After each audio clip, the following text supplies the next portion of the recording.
baik itu partai atau organisasi atau apa saja yang mengusulkan atau membuat undang-undang mengenai perlindungan terhadap tokoh agama. Oke, assalamualaikum warahmatullahi wabarakatuh. Jumpa lagi di channel saya di Mata Hati Official dan jumpa juga bersama Abang Bebas. Nah, malam ini kita bincang-bincang santai bersama tokoh masyarakat kita, yaitu ataupun wakil ketua saya, Sekretaris Umum MUI Provinsi Bengkulu ya.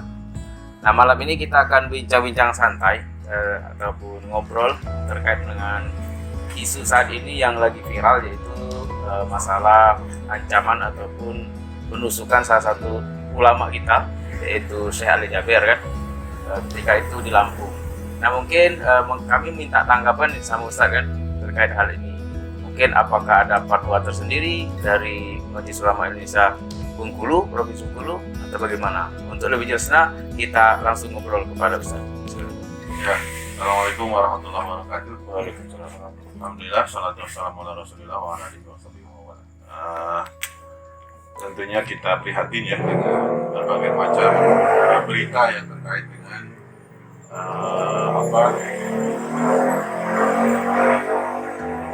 terhadap ulama ya, ada pengancaman, ada mungkin tadi sampai penusukan atau bahkan juga ada yang meninggal ya. Dan kalau yang meninggal kemarin itu karena faktornya lebih kepada faktor tersinggungan ya, Komunikasi ya, atau komunikasi dan tersinggungan.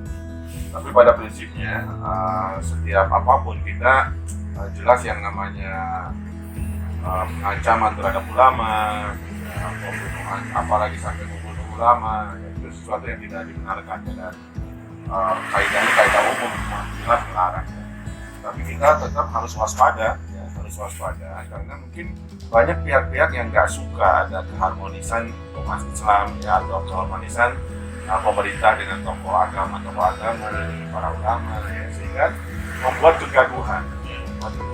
Ini yang juga kita harus tidak mudah juga terprovokasi, terpancing ya, sehingga ini menjadi permusuhan yang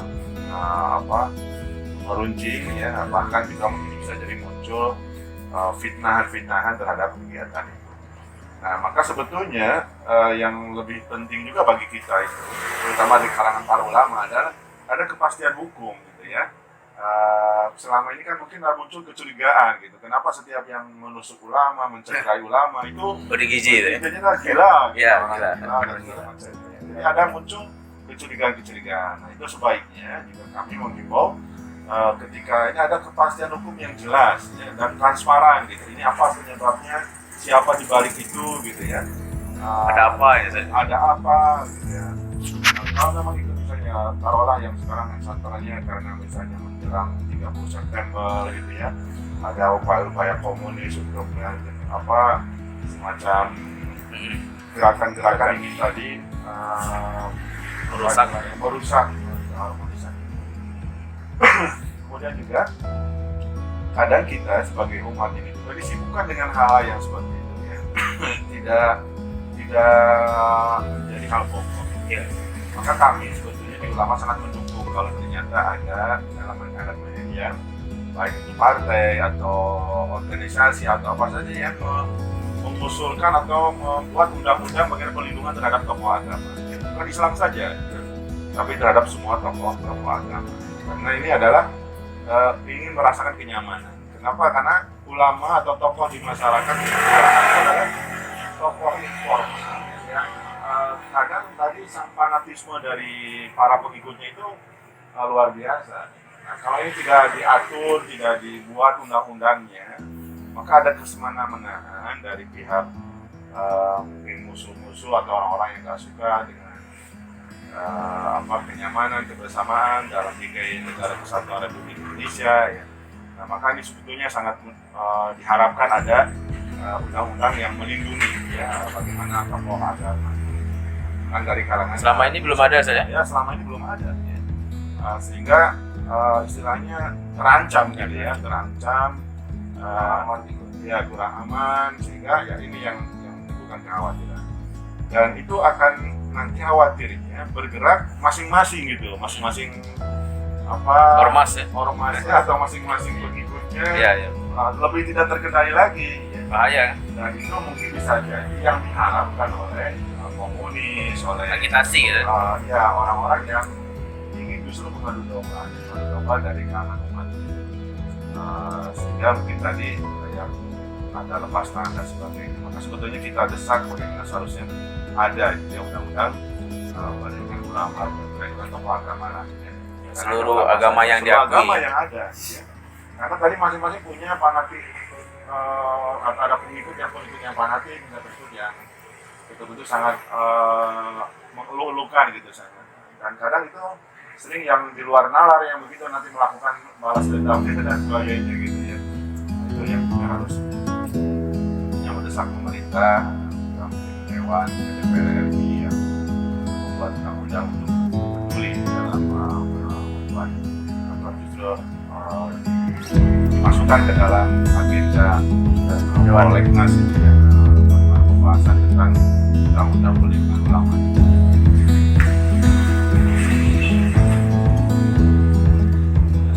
Oke, terkait dengan hal itu mungkin pertanyaan pertama.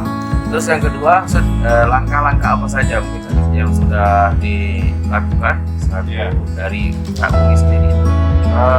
Kalau kami kalau Majelis Ulama itu kan bukan lembaga eksekusi ya. Bukan lembaga eksekusi, tapi lebih kepada yang menyampaikan, tausiah, himbauan gitu.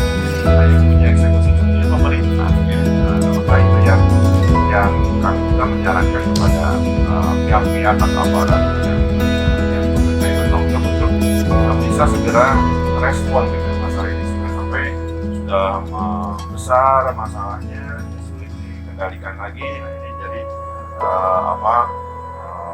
jadi kekacauan yang luar biasa dan sebetulnya nanti ruginya pemerintah juga. Nah, kemudian juga kami menghimbau kepada masyarakat terutama ya masyarakat untuk selalu klarifikasi juga karena banyak juga masyarakat yang sumbu pendek gitu ya. Cepat sekali terbakar dengan berita-berita itu tanpa ada klarifikasi gitu ya kan. Itu kan digoreng oleh orang untuk tambah panas maka tetap kita dengan kepala dingin dan berikan saluran yang sebenarnya ya, tidak bertindak masing-masing ya. Nah yang sering terjadi itu adalah tindakan yang masing-masing tidak disalurkan pada saluran yang sebenarnya. Nah kemudian kenapa bisa termuncul saluran masing-masing bergerak dengan sama sendirinya? Karena tadi tidak yakin dengan hukum yang ditegakkan gitu. Paling nanti posisi gila, paling lepas akhirnya. Ketakutan itu mungkin. Maka jadi ada mistrust dari masyarakat misalnya kalau tidak ditindak atau setempat cermat dan tidak mudah menyimpulkan yang kesimpulan ya yang tadi yang justru menyimpulkan hukumnya. Tapi kalau masalah hukum kayak yang di Lampung kemarin itu belum pasti nggak sih? Benar-benar gila atau enggak? Ya itu kita belum akhir. Ya. Dan memang tadi tidak boleh juga langsung serta-merta. Ya, mungkin gitu isu aja kan. Ya, serta-merta itu. Harus konfirmasi dulu gitu. Konfirmasi dulu. Nah, seperti misalnya dari pihak keluarga katanya sudah 4 tahun lalu dia itu sakit jiwa. Tapi secara logika dia bisa main laptop gitu kan. Sehat kayaknya. Facebook kan. Nah, itu kan sulit gitu dipercaya kalau itu di tahun 2014 masih hidup akun Facebook dan segala macam misalnya gitu. Benar. Nah itu juga makanya butuh ketelitian, butuh tidak mudah tadi menyimpulkan tanpa jelas-jelas. Ketika memang betul-betul ketangkap, siapa di baliknya itu, gitu ya? Nah, itu yang paling betul di balik itu dalam itu siapa? Dan segera ditindak. Tapi selama ini kita lihat gimana kondisinya kan. Setiap kejadian mungkin itu yang mungkin buat tidak percaya masyarakat tadi kan. Sekarang nanti juga diserahkan ke aparat bukan hukum sendiri kan. Yakini sendiri itu lebih parah lagi. Dan itu juga sebetulnya yang diharapkan oleh kelompok-kelompok yang kita ini berada dalam diadu domba. Di sisi lain juga kadang mungkin muncul kecurigaan pengalihan isu. Bisa jadi pengalihan isu di saat misalnya ya isu politik, isu ekonomi, ya ketika misalnya ekonomi terpuruk, kemudian politik pun tidak berpihak, muncul lah ini misalnya itu. Nah, sehingga kadang juga mungkin di masyarakat timbul kecurigaan, dialihkan tiba-tiba langsung misalnya reda berita ini, padahal lagi heboh-hebohnya gitu kan. Nah, pada muncul ini kita beralih lagi. Dan memang di era komunikasi seperti ini memang berita itu sangat mudah hilang, mudah juga muncul gitu ya. Iya. Jadi kadang sedahsyat heboh apapun Cepat hilang lagi ya. hilang lagi. Makanya berlaku buzzer tuh laris gitu. Iya. Kenapa? Mantap lagi. Saya kan. Jadi sehingga jadi semacam perusahaan buzzer tuh sekarang gitu kan, proyek gitu ya, untuk kepala daerah untuk membuat isu yang kadang tadi sebagai pengalihkan. Oke, Zat. Nah, terkait dengan apa yang disampaikan oleh Ustaz tadi, masalah perundang-undangan tadi, Zat. Untuk saat ini mungkin tahap apa, Zat, kalau sudah informasi terbaru, Zat? Mungkin belum ada sebetulnya. Baru ya. isu aja, Zat. Ya, itu karena kalau semacam lembaga MUI kan bukan lembaga pembuat undang-undang. Yang menyampaikan ini. Semua undang-undang itu ada di DPR. di parlemen, di pemerintahan. Ya, di pemerintahan ada usulan dari pemerintah, legislasi ada usulan dari anggota DPR, ada usulan dari pemerintah. Nanti biasanya MUI itu diminta kajian akademiknya sebagai ahlinya seperti itu, atau dukungannya bahkan dukungannya bahkan juga melibatkan organisasi yang lain. Nah, sampai sekarang karena itu belum jadi perencanaan dalam misalnya di DPR RI, ya belum ada yang diminta MUI pun bagaimana undang-undang seperti itu. Nah, kita berharap tadi sangat segera mungkin dari partai-partai politik atau anggota Dewan yang punya inisiatif untuk membuat undang-undang itu, sangat diharapkan. Seharusnya jauh-jauh hari udah ada juga. Seharusnya sudah ada perlindungan terhadap, karena itu kan terkait dengan hajat orang banyak, orang banyak, nyaman spiritual kan segala macam. Dan termasuk salah satu pertahanan negara ulama ya, Zat. Iya, kemerdekaan kita itu karena para ulama, merdeka dengan teriakan Allah Akbar dengan para ulama. Seharusnya mendapatkan perhatian yang utama. Walaupun misalnya tidak digaji lagi kan, tapi minimal dilindungi. Dan itu juga didasari dengan undang-undang melindungi segenap bangsa Indonesia dan seluruh tumpah darah. Jadi jangan sampai tadi itu undang-undang gitu istilahnya kan.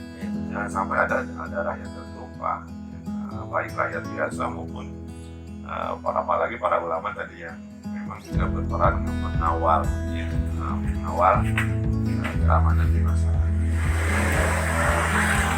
mengawal bangsa Indonesia. Ya, harapan kita ke depan mungkin bangsa Indonesia tetap aman damai ya. Harapan kita begitu, tidak ingin kita karena mungkin satu-satunya negara di dunia dengan jumlah ribuan pulau Indonesia yang bisa bersatu dalam satu negara. Kalau di Eropa itu kan pecah-pecah, masih seperti itulah. Udah mau mereka semua macam-macam di dalam satu luar biasa. Nah, itu maka ada upaya-upaya ya sampai besar kita ini gitu ya, terutama dari negara-negara produsen supaya kita tetap konsumen. Kenapa? Dan nggak mikirin produsen, sibuk dengan konflik-konflik yang dimunculkan di tengah masyarakat. Indonesia ini kan mendapatkan bonus demografi ya, masyarakatnya usia produktifnya melimpah. Iya. Nah, itu kalau tidak dikelola itu menjadi bencana nasional. Kalau usia produktif melimpah tapi tidak terkelola dengan baik. Tapi potensi pengangguran menunjukkan kerawanan kan gitu. Tapi kalau bonus demografi ini, usia produktif ini bisa dikelola dengan baik, jalannya lapangan kerja pun tertata dengan baik, maka dia akan menjadi berkah bagi negara besar. Nah, itulah yang kita ingin maju Indonesia dengan banyak kepentingan. Oke, Oke, luar biasa bincang kita pada malam hari ini terkait dengan perlindungan ulama tadi saya dan undang-undang ke depannya. Dan harapan kita selaku masyarakat, kami selaku masyarakat sangat terwujud di saat masalah undang-undang perlindungan ini, karena sangat miris sekali hal-hal yang terjadi saat ini. Waktunya kemarin kan bersamaan Zat, kayak Lampung, Deoki itu kan hampir bersamaan, dan itu bisa nyebar nanti takutnya kan, dikhawatir gitu. Baik, kalau tidak tindakan tegas tuh berlanjut muncul lagi di daerah-daerah berikutnya. Nanti harus ada tindakan tegas dari aparat ataupun pemerintah setempat ya. Nah, sampai sejauh ini memang belum ada rapat khusus dari pihak belum ada saya. Oke, Bang Apung Bebas, ada yang mau ditanyakan? Bingung ya. Apa seru? Cukup. Oke guys, itu saja bincang kita terkait dengan konfirmasi saya, terutama Ustadz selaku Majelis Ulama Bengkulu Provinsi Bengkulu menyikapi hal ini. Tanggapan beliau terkait dengan kejadian-kejadian beberapa hari ini. Harapan ke depan jangan sampai bangsa Indonesia bisa pecah dan agama-agama juga bisa kembali hidup berdampingan dan normal seperti biasa. Mungkin saja diskusi kami. Untuk lebih jelasnya nanti ikuti channel kami terus. Assalamualaikum warahmatullahi wabarakatuh.